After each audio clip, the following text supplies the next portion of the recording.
Okay, this is video 2 in the same minute, same day.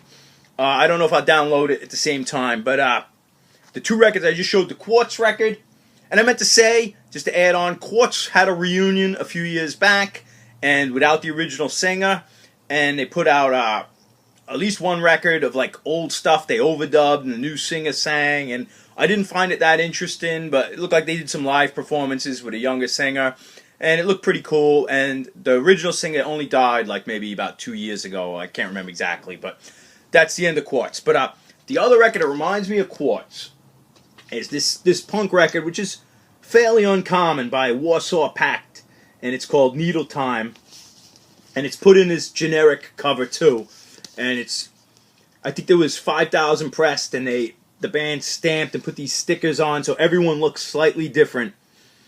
And if you can see, I think it says Needle Time up there. But it's a cool record. It came in this cardboard thing, and actually I ripped this when I ordered it because I was like opening cardboard. I opened this. I didn't realize this was part of the record. And then I accidentally ripped this package. It was just a shame. No big deal, but it's kind of a rare piece. But really cool British punk record from '77, same year as the Quartz record. But same packaging. I can't think of one without thinking of the other. But completely different music. And it's Warsaw Pakt. And I put it on. Great British punk. You know, great guitar based. No cheesy punk. No trendy punk. These guys are, good old rockers. And I think they open with a Who number. It's Not True. And singer sounds a little bit like Rob Younger, maybe, from Radio Birdman, and like gnarly guitars going on. Probably Who influenced, or like, you'll hear it. But this is an interesting record because it was like recorded and released in 24 hours. Or at least that's the story of this record.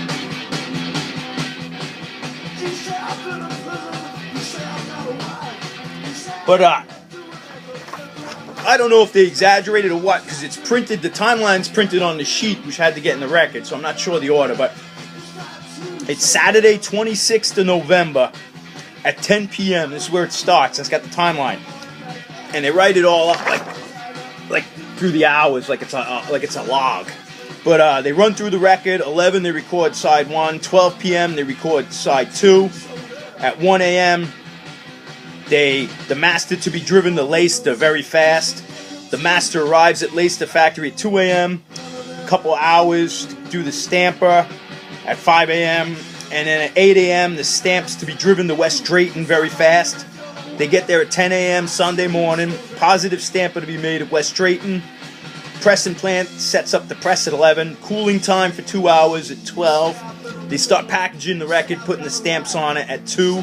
At 4 o'clock, they start distributing the record. They get it done in 2 hours. By 7 p.m., the record's in the shops.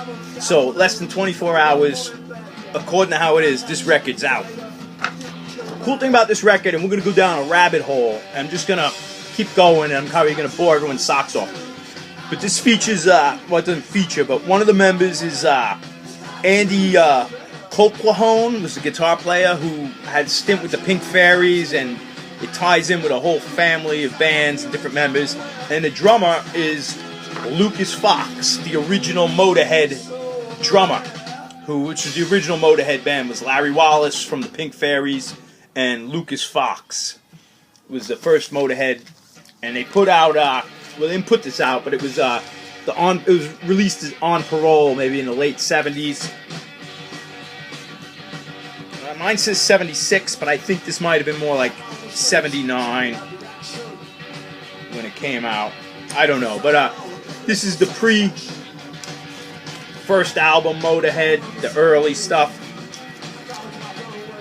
and it's featuring Larry Wallace on all the guitar. I think Phil Taylor's on drums, but Lucas Fox is on some of them.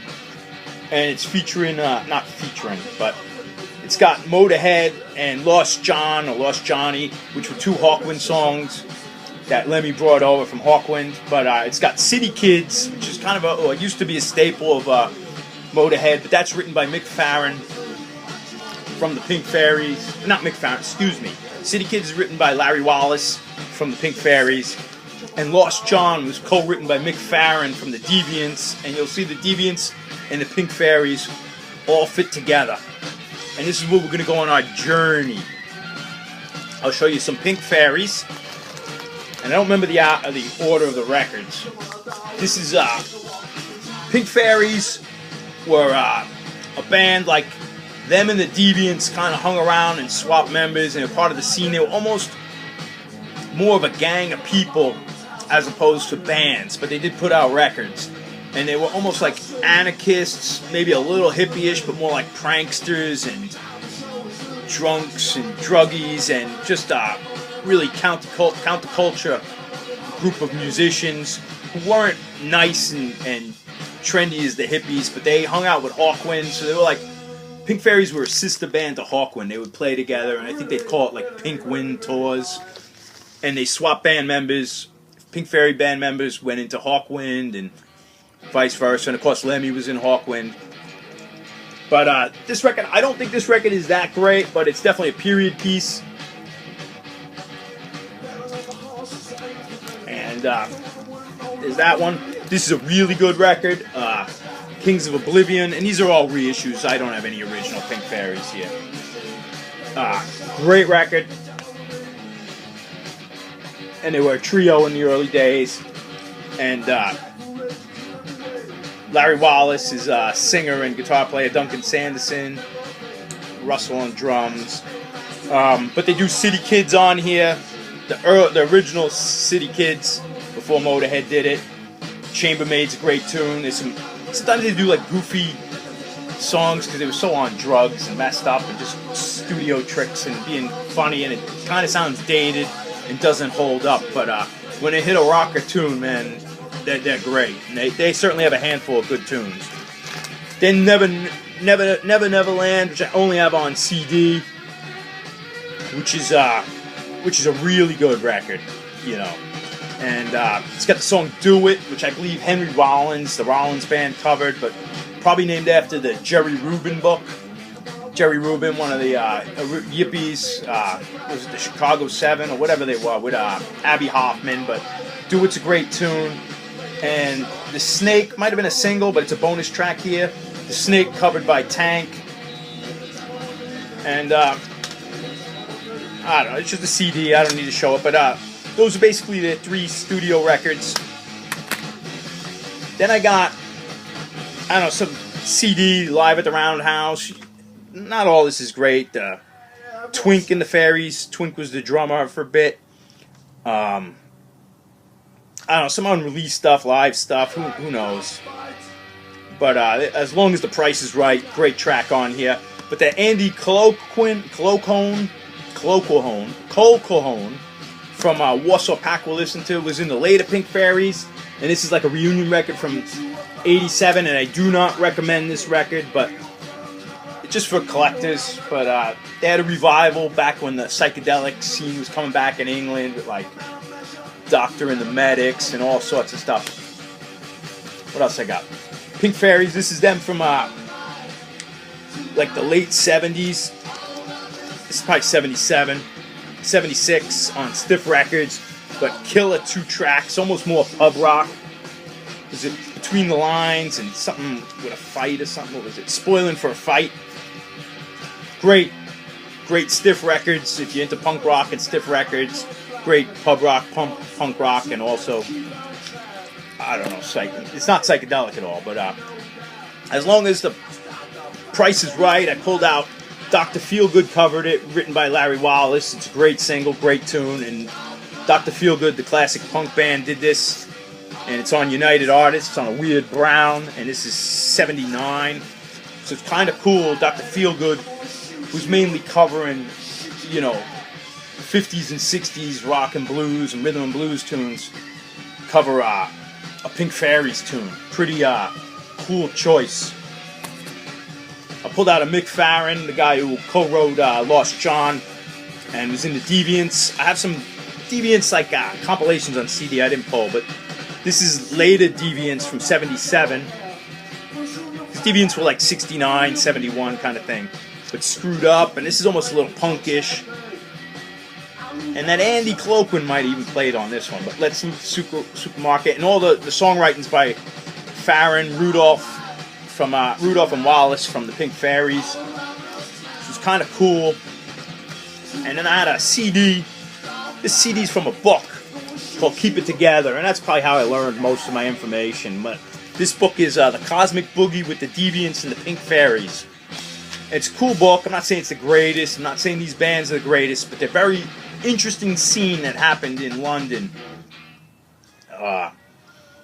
Over by, like, Portobello Square. Like, Portobello Road, sorry. Like, where, like, the freaks used to hang out. And this is kind of a companion book to the Hawkwind books. If you read Hawkwind, like, sometimes you get different parts of the stories through here. But a lot of it's tied together. But cool book. And it came with this CD of, like, live stuff and maybe unreleased stuff. But this guitar player on here is definitely on this CD. And I don't know what I pulled out. Oh, that's what I was going to go down another rabbit hole. But the guitar player here on this Pink Fairies record, along with Larry Wallace, the second guitar player was called Martin Mad Dog Stone. And I believe he was a mod. He might have even been tied in with the later Pink Fairies, Pretty Things. But he's in this. He's a character in this interesting book. Rat Scabies in the Holy Grail. And this guy left music and became like a crazy book, not book collector, but like a book searcher. I don't know what they're called, but his character is kind of like that Johnny Depp movie where he's looking for that satanic book. It's kind of based on his character, or at least that's the folklore. I think he was friends with Jimmy Page, like searching occult books, and Martin Mad Dog Stone. I guess, you know, he's a crazy old mod, and he's a mysterious book searcher, if that's the term. Book finder. But he's in this book with Rat Scabies, and he goes searching for the Holy Grail, and it's not a great book. I don't really remember much, but I read this when it came out. But it certainly was a fun read. Rat Scabies from the Damned. It came out 2005, so I read this like 12 years ago. But kind of fun, and that Martin Mad Dog Stone, mysterious character. And I could picture it like not a good-looking version of that mysterious Johnny Depp movie. And I just pulled this out. I got Motorhead Damned. This is probably around when Lemmy joined the Damned for a little bit, but this is Motorhead and the Damned in the studio, and they're doing Over the Top, the Motorhead tune, and then they're doing Ballroom Blitz, the Sweet tune. And it says they were pretty drunk in the studio, and it features Dave Vanian, Lemmy, Rat Scabies, Filthy Animal Taylor, Captain Sensible, Fast Eddie Clark, and Al G. Ward from Tank. So it just keeps going on, but so we're back to Motorhead from Lucas Fox from this Warsaw Pakt record. And this, I think this was 79, but this single is, I got this later, like maybe in the 80s. I don't know when I got this single. Maybe it's, I think there's a website, so I couldn't have got it that long ago, although I have no idea when I got it. But that's it, the Warsaw Pakt. But that reminded me of that Quartz record. So this will be the punk one, and the other one will be the metal one. Cheers, everyone.